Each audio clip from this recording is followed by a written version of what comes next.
My timeline on Twitter has been absolutely destroyed for 3 days by this Harden drive.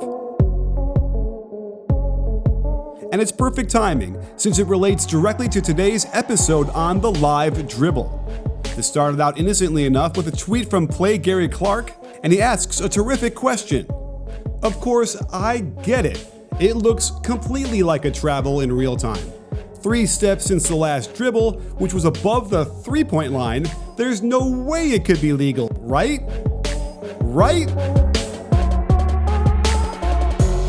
The rules of basketball are pretty straightforward. When you look at the NBA rulebook, it's divided up into only 13 rules. So why are we always getting into so many fights about what the refs are or aren't calling on the floor? Nothing triggers people on Twitter more than a sweet-looking move by an NBA star that somehow appears as if it's a travel. And I spend a ton of time explaining what the rules are and why the refs make the calls that they do. So that's what this series is all about. Devin Williams and I got together on the court, along with a college referee, to discuss the plays that you guys get so upset about. We want to get to the truth of what the rule really is, dispel the myths, and once and for all establish what is legal. First off, the biggest frustration to me is that the trail official calls this. Since the whole play hinges upon when Harden gathers the ball, the idea that the one official on the floor that cannot see this makes the call is kind of crazy. The lead and slot officials have no problem with the play since they can see what's actually happening and are willing to play on. Let's take a close look at what actually happened here. The first thing I noticed is how he throws the ball out in front of him a little bit. This delays the gathering of the ball a split second. Now, putting the left hand on top of the ball is in no way, shape, or form ending the dribble. There were people on Twitter arguing this, and you're just wrong. The thing to look for is when does the right hand control the ball, thereby ending the dribble. As you can see, the right foot touching the floor and the right hand gather are simultaneous, making this the gather step. It's a 0 step if we're counting, meaning it's not the pivot foot. The next step becomes the pivot, and then it lifts off the ground as he jumps to release the ball. As long as the ball is out of his hands before the left foot comes back to the floor, it's legal. Watch it again.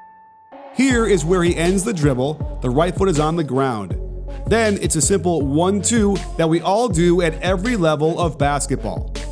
This is why the lead and slot officials did not call this a travel, since they have enough training and experience to understand what is really happening here. Here's a play that was ruled legal by all 3 referees, and it's incredibly similar to the first clip, indicating to me that Harden really practices this gather step down to the microsecond. The ball's controlled this time with just the left hand cupping it to his body like a running back, and the right foot is down on the ground. Then a simple 1-2 to the basket gets him the layup. Watch it again. It's completely legal in the NBA. With that in mind, we got on the court to discuss the notion of what a live dribble is and how you can maximize your steps in between each dribble and right before you pick the ball up.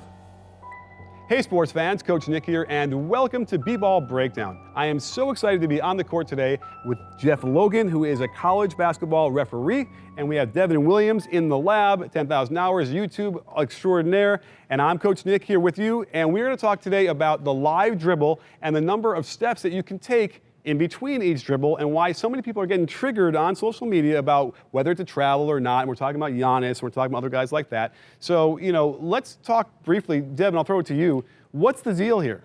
Well, this is perfect because we have a college official here, and one of the easiest things to do is watch something in slow motion and be the most perfect official in the world. And so what I'm trying to do is just get everybody, like we said, on the same page as far as what's your travel, what's your carry, all this different type of stuff. So we talk about a live dribble. Live dribble, you can take as many steps as you want. As long as this ball hasn't been discontinued or the dribble hasn't been discontinued, or if I put 2 hands on it or if I carry it, right? I can take as many steps as I want. So now, a lot of people say travel is when somebody takes they have to only take 2 steps in between dribbles. Those are people who don't understand the rules of basketball, because then the stutter step wouldn't even be legal, which you can. So I can come, do this, take 10 steps in between the dribble, right?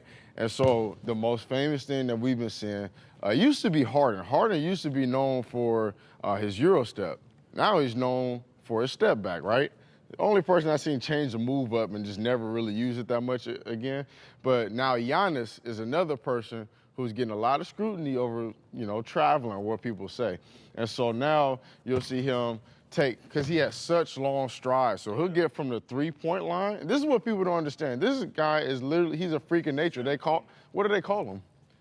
The Greek freak, right? And so he'll take, and it's going to be hard for me to do, but he'll start from here and get all the way with one dribble all the way to the basket. So now if I do that from right here, it looks completely normal. But you're talking about a guy that's 7 foot. Well, he'll also, from the half-court line, take maybe one dribble. Right. But remember, what we're doing here is, okay, so let's talk about that, the notion of the ball in the hand.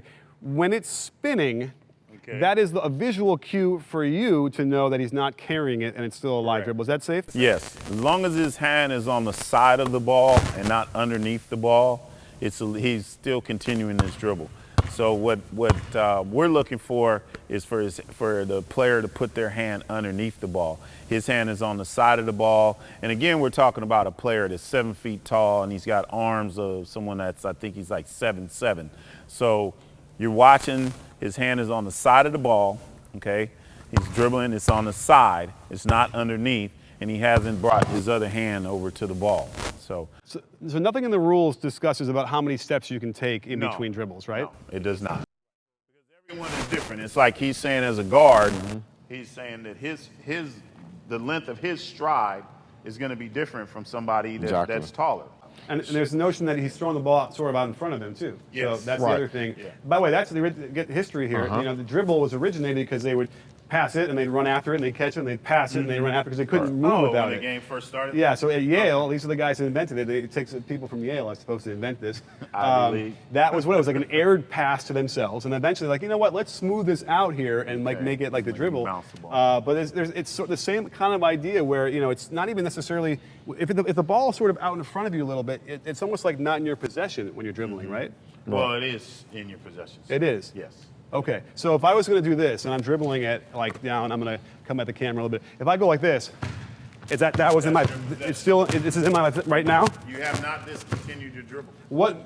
Okay, so even though it's bouncing in front of me free, sort of, without my hand on it, that's still my possession. Yes. Interesting, okay. Let me know if I'm traveling. Okay.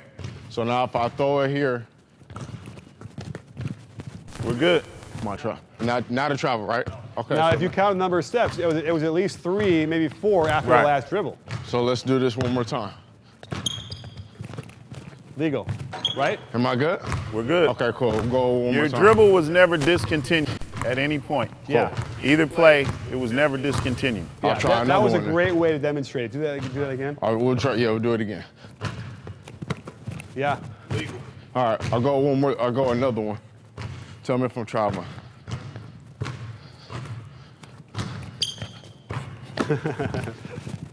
Travel? Legal, still legal? Yeah. I'll ask you another one. This is one I used to see Harden do a lot. Okay. So you throw it out. 1, 2. Did you hear it? So right. I can 1, hear 2. Right. I just know everybody used to call it a travel. So what you're watching for is when's the dribble ending? When are those hands getting on the ball? 1, 2. Now, is that a experience thing or is that a training thing? That's more of a training thing. And then, so you get good at that pretty quick, I'd imagine, as a ref. It just depends on who's officiating and their level of knowledge of the game. I'm watching him, I'm watching his hands, and I'm watching his feet. Okay? And you can hear it. You can hear it. 1, 2. Yeah. 1, 2. Interesting. 1, 2. 1, 2. That's what you're hearing.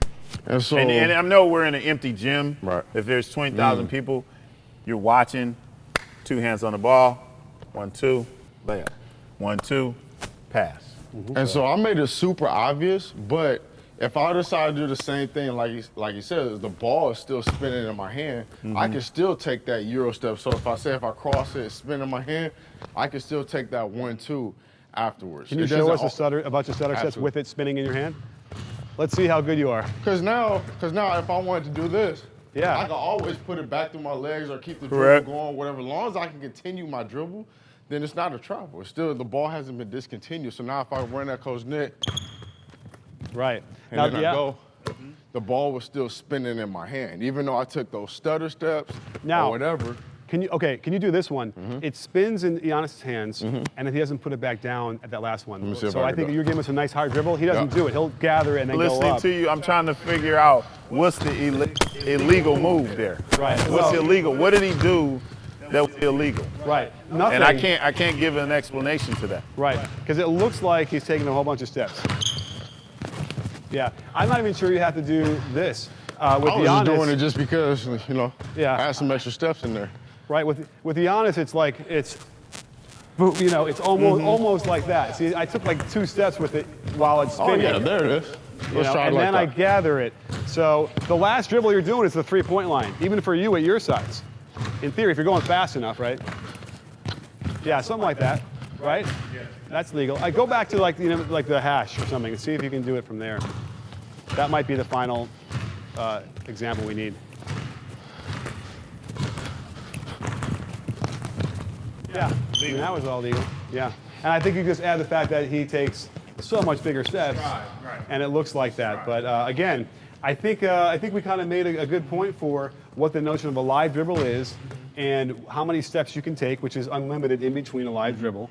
So really, I think it will really help people to understand like what you are looking for. Right. And exactly, you were looking for exactly the hands. I'm looking at his hands and I'm watching his feet. Okay. He hasn't gathered the ball with his second hand. He doesn't have his hand underneath the ball.